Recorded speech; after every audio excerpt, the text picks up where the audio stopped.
Diversité d'idées, diversité de communautés, diversité de pratiques, diversité politique, diversité d'opinions, diversité de religions. Mesdames, Messieurs, bienvenue dans cet espace où nous parlons de diversité. Nous abordons la question au sens large du terme, c'est-à-dire on peut parler des individus, on peut parler des emplois, on peut parler des opportunités, on peut parler de. Et aujourd'hui, nous recevons quelqu'un de particulier. Et vous allez le découvrir parce que c'est quelqu'un qui est vraiment au cœur de la diversité dans plusieurs domaines de sa vie. Et comme mon grand-père le disait, dans la forêt, chaque animal porte ses propres cornes. Alors, je me présente, je suis Essouma Long, je viens du Cameroun. Je vais laisser l'opportunité à notre invité d'aujourd'hui de se présenter lui-même. Bonjour. Bonjour Essouma. Alors, pour me présenter, je suis Harold Goggin. Donc, mon nom de famille, il n'est pas français, il est d'origine irlandaise.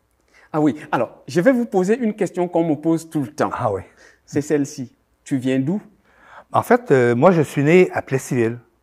Je suis né à Plessisville, mais j'ai vécu la plus grande partie de ma vie à l'extérieur de la région. Donc, j'ai habité dans d'autres provinces, par exemple en Ontario, en Alberta pendant plusieurs années.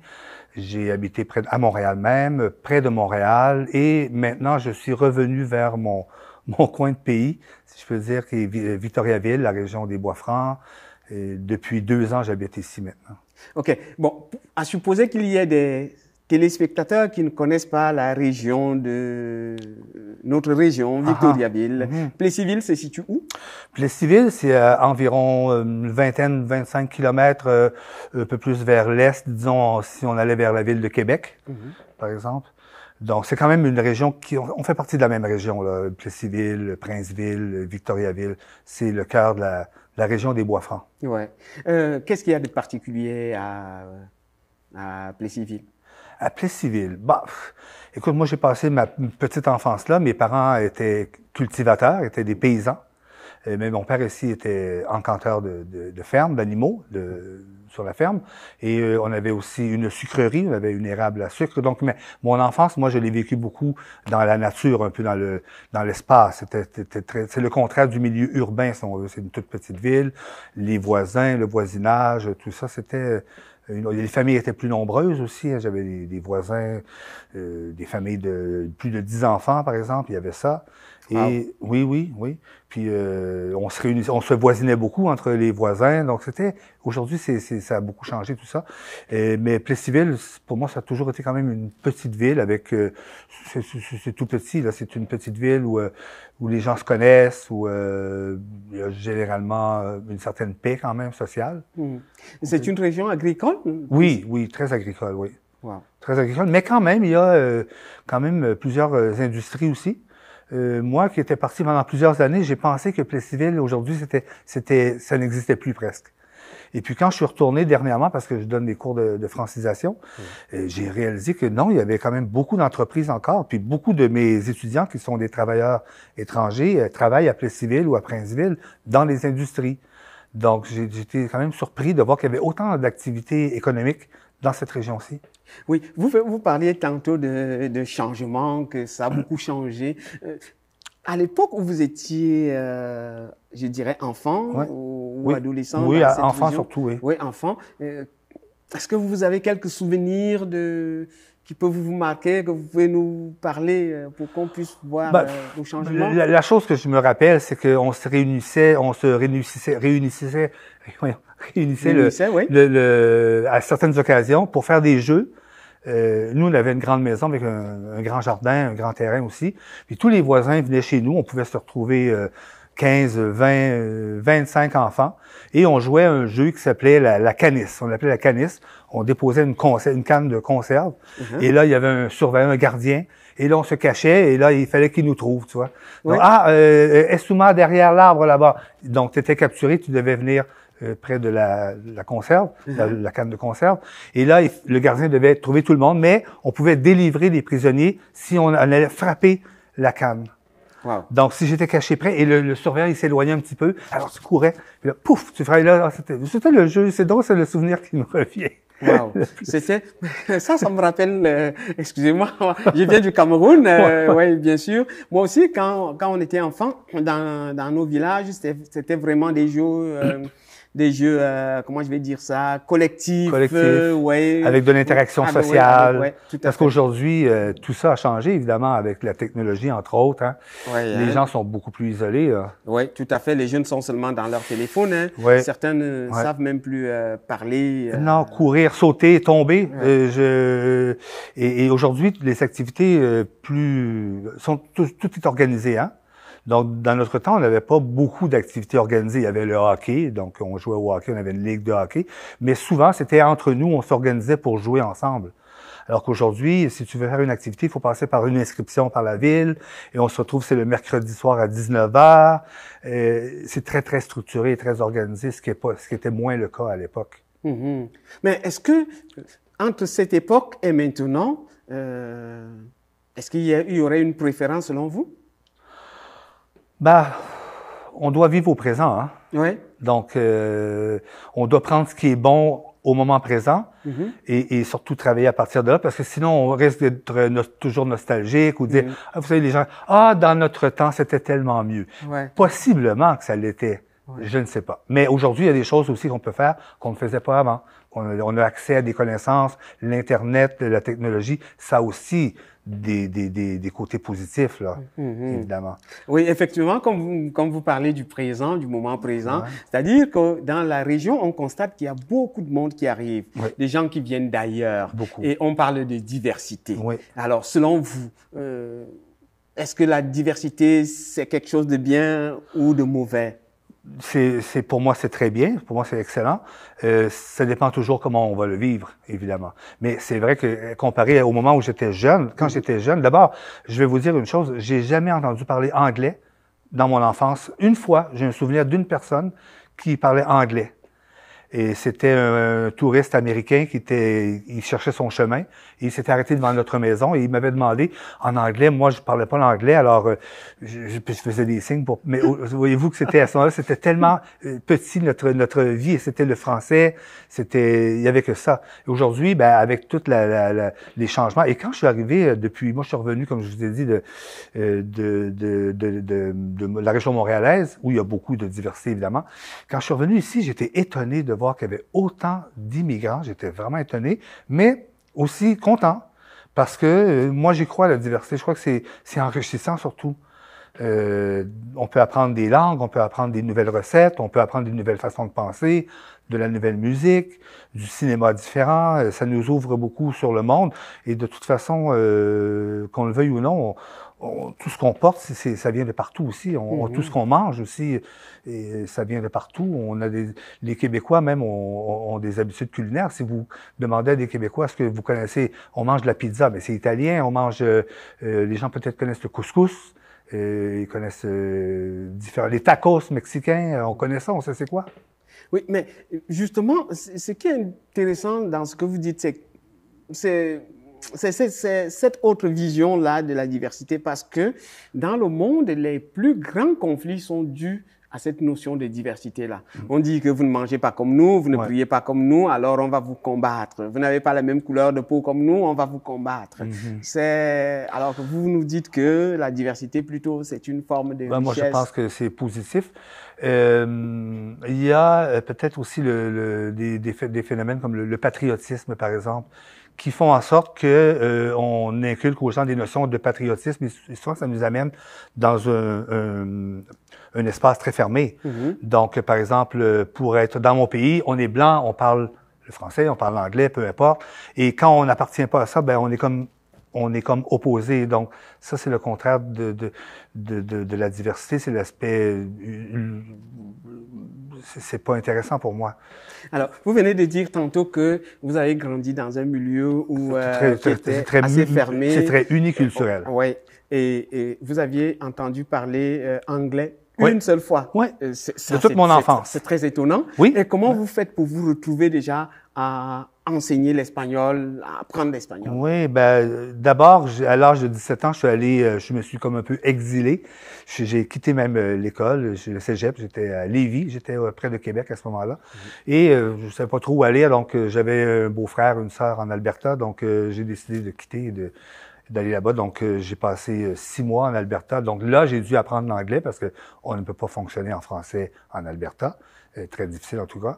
Et puis, donc, ça m'a permis quand même d'apprendre l'anglais. Puis après ça, je suis allé voyager en Europe et même en Afrique du Nord aussi. Donc, j'ai passé 3 mois au Maroc. Et j'ai appris, donc, j'ai été en contact avec l'italien, avec l'espagnol, le portugais, l'anglais évidemment, l'allemand. Et au Maroc, j'ai appris un peu l'arabe aussi. Wow. Donc, oui, j'ai vraiment été fasciné par tout ce que j'ai pu apprendre. Et c'était vraiment oral parce que là, on sait l'écriture arabe, elle est différente de celle du latin, des langues latines.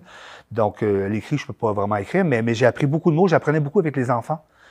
Donc, j'avais toujours mon petit carnet. Et quand j'arrivais à quelque part dans une nouvelle ville, je me tenais beaucoup dans les petits villages, les petites villes, et non pas tellement dans les grandes villes. Et je voyageais vraiment avec le sac à dos, tout ça, à l'aventure. Donc, on sait aussi que le Maroc, c'est musulman, donc c'est une autre religion, c'est un autre monde complètement, mais je me suis senti bien quand même. Puis, avec les enfants, on joue au ballon, toujours, j'essaie de me faire accepter par les gens. Et je leur demandais, dis-moi, qu'est-ce que c'est des tomates en arabe? Et puis, j'écrivais dans mon carnet, matisha. OK, tomate. Donc, comment tu dis bonjour, le soleil, Shems, je sais pas moi, salam alaikum, alaikum salam, tout ça, les formules. Finradi, où vas-tu? Et avec ça, je me suis fait une espèce de lexique basique, de base, pour pouvoir communiquer avec les gens là-bas. Puis j'ai compris que les gens, ils apprenaient, même s'ils comprenaient le français, parce qu'en général, au Maroc, la plupart des gens parlent quand même un français bon ou moyen ou très bon, ou même excellent. Il reste que quand on leur parle en arabe, ça va les toucher beaucoup plus. Ouais. Hein? Quand on vous parle dans votre langue natale, ça nous touche toujours plus.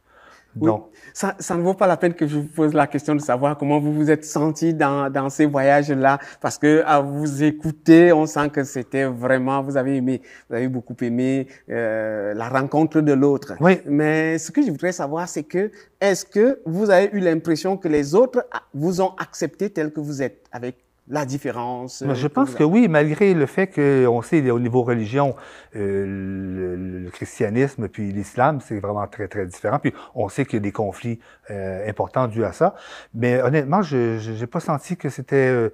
je me suis senti respecté comme étranger. Là, j'ai jamais senti que qu'on m'a maltraité, qu'on m'a dit des injures ou non, même si j'étais vraiment, c'est clair que j'étais pas de l'endroit, j'étais un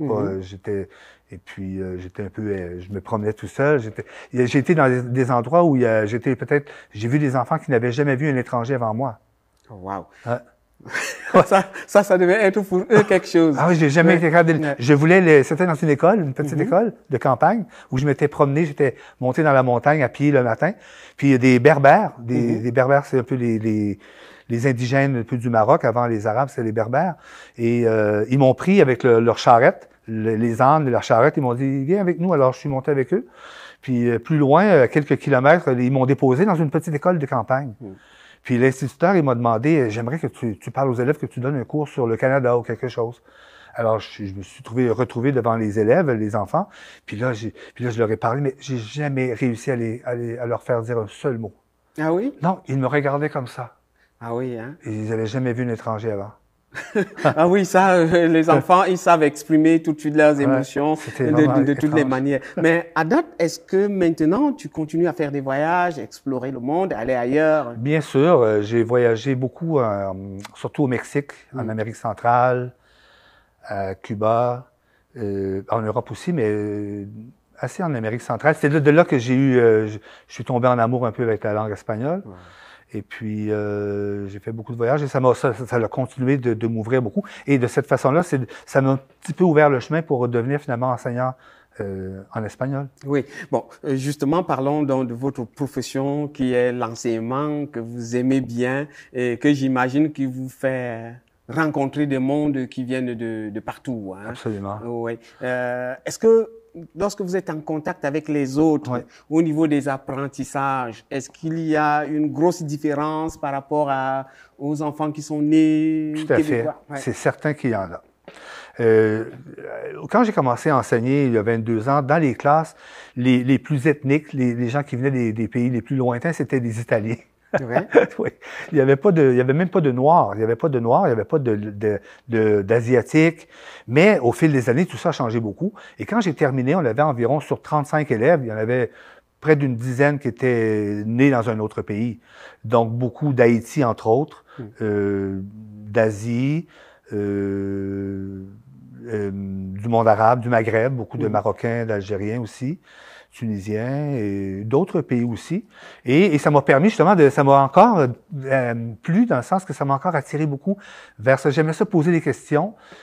Comment vous faites telle chose? Comment vous vivez ça? Parce que je me dis que chaque personne est un peu une encyclopédie aussi. Donc, au lieu d'aller voir dans l'encyclopédie, je parle directement aux personnes. Mais est-ce que ces gens éprouvent plus de difficultés que les Québécois, par exemple? C'est variable. Okay. C'est variable. Vous savez, par exemple, je vais parler des Haïtiens que j'aime beaucoup. C'est des gens qui, au niveau social, sont excellents, ils adorent beaucoup converser, même il faut les arrêter. Alors que, par exemple, les Asiatiques sont plus renfermés et on les met au travail. C'est des gens qui ont, vous savez, hein, les Chinois, ils sont pas aujourd'hui là où pour rien. Ils sont très travaillants. Et peut-être qu'ils sont aussi très stimulés et poussés par leurs parents aussi, mais ils sont extrêmement travaillants. Donc, ils ont des différentes approches. Et les gens du Maghreb aussi sont très, très sociables. J'aime beaucoup parler, surtout si on trouve des points communs comme le foot, par exemple. Alors là, on peut les embarquer facilement. Et quand on leur montre qu'on est ouvert envers eux, ben eux aussi, ils s'ouvrent plus. Ouais. Est-ce que vous avez des amis qui viennent d'autres communautés? Oui, bien sûr, j'en ai quelques-uns, oui. Vous mangez leurs plats? Oui. J'aime aussi cuisiner. J'aime ça, essayer différents types de cuisine. Et puis, oui, même ici à Victoriaville, j'ai beaucoup de contacts avec des gens de l'Amérique latine, Mexique, Colombie, de l'Afrique aussi. Wow.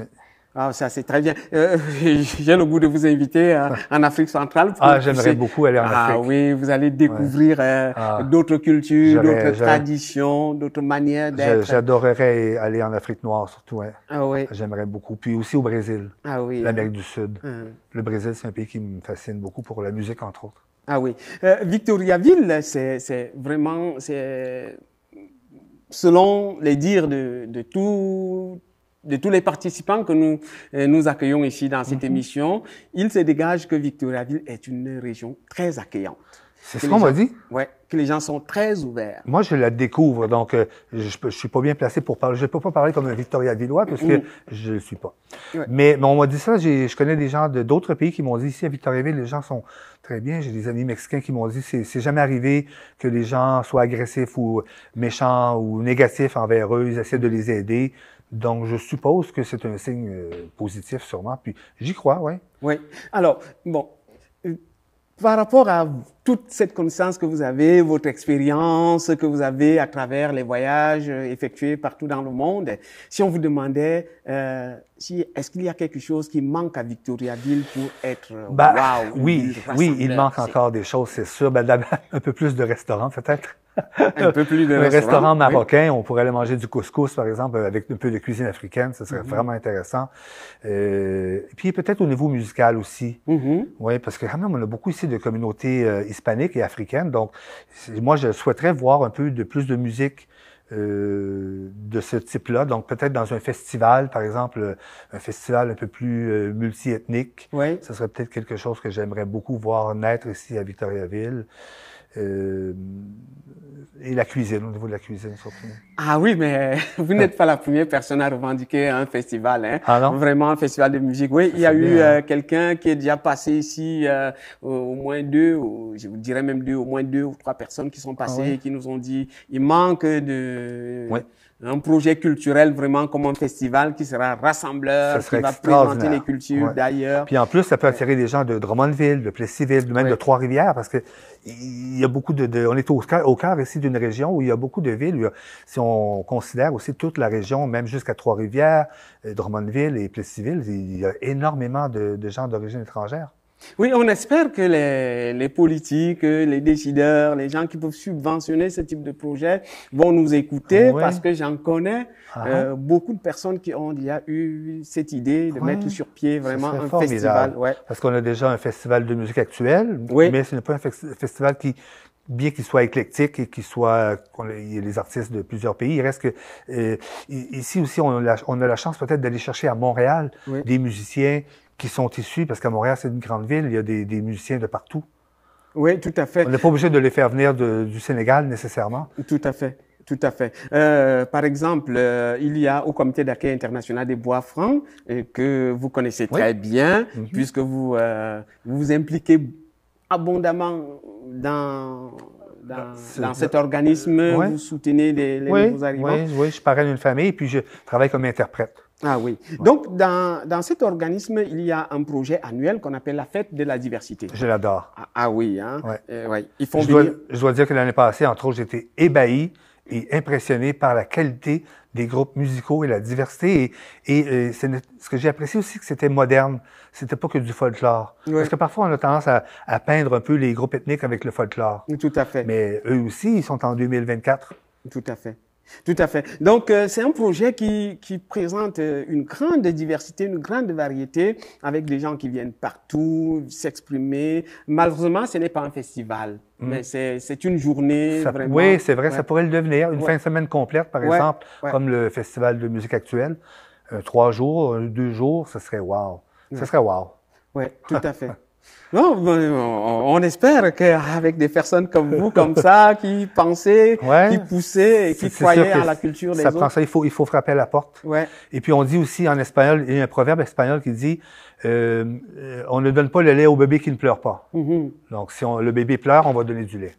Donc il faut se manifester, il faut parler et demander. Alors, j'ai une question que j'aime bien poser en me mettant à la place des gens qui nous écoutent. Il y a des personnes qui sont assez traditionnalistes, assez conservateurs, qui sont inquiètes de la diversité, de voir d'autres personnes qui ont d'autres manières d'être. Est-ce que vous pensez que ces gens qui arrivent à Victoriaville peuvent constituer un danger? Moi, je pense que c'est un phénomène on doit le voir sur le long terme. C'est pas quelque chose, parce que l'intégration, pour moi, ça joue à 2 plans. Les immigrants qui viennent ici, ils doivent s'intégrer à la société d'accueil, mais nous aussi, on doit faire un effort pour les intégrer. Donc, c'est dans l'échange que l'harmonie va se créer. Et ça, il faut compter une génération. Je pense qu'il faut compter au moins 20-25 ans pour que les gens qui arrivent de l'extérieur prennent racine ici, que les gens d'ici comprennent que ces gens-là ne viennent pas ici que pour voler des emplois, par exemple, comme on a déjà parlé avant, si on a entendu ça déjà avant. Et aujourd'hui, c'est un peu le contraire, parce qu'on a besoin de gens de l'extérieur pour combler des emplois qu'on n'est pas capable de combler nous-mêmes. Donc, la situation a beaucoup changé. Mais on peut pas changer. Il y a des gens qui sont plus conservateurs et il faut vivre avec ça. La seule chose qu'on peut espérer, c'est que ces gens-là se rendent compte que finalement, ça peut être une bonne chose.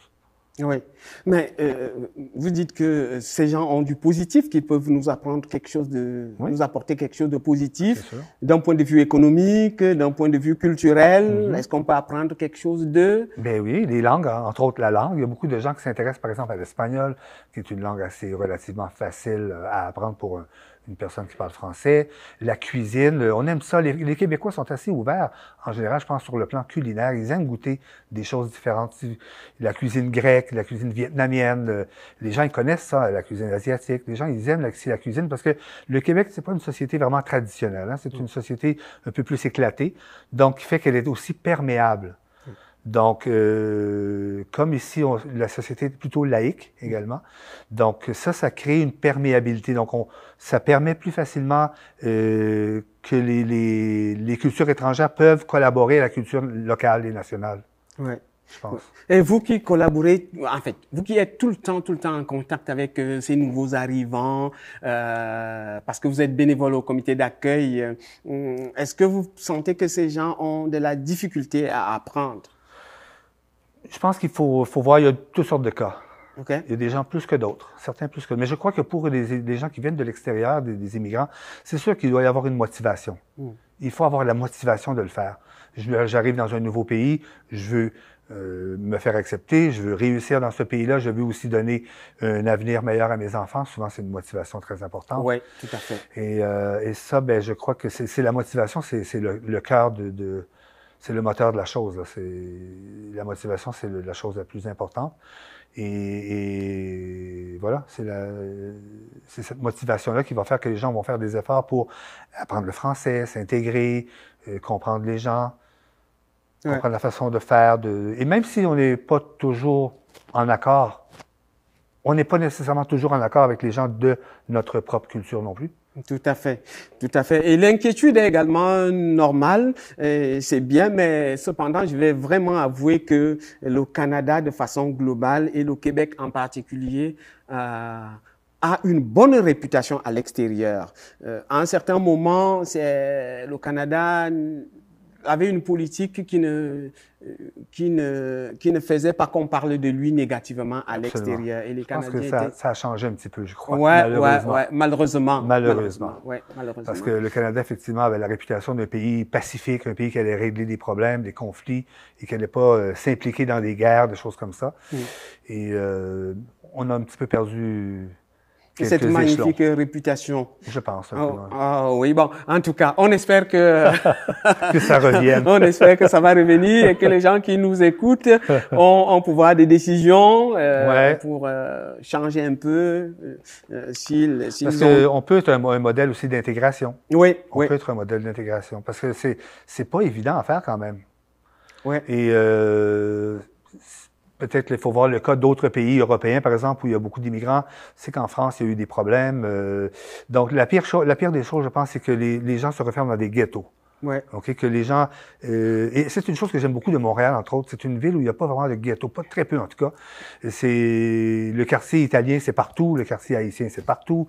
Et oui, il y a des endroits où il y a une plus grande concentration, mais c'est une ville où tout le monde a sa place. Oui, tout à fait. C'est pour ça qu'au comité d'accueil, nous faisons l'effort de procéder à des jumelages, de faire toute forme de collaboration, de permettre aux Québécois et Québécoises de rentrer en contact avec ces nouvelles familles qui nous parviennent ici. Vraiment, Harold, merci infiniment d'être venu participer à cette émission où tu es un exemple de quelqu'un qui est habitué à la diversité. Oui. Mesdames, messieurs, vous comprenez que c'est la fin de notre émission Diversité Victo. Nous espérons vous accueillir bientôt. Au revoir.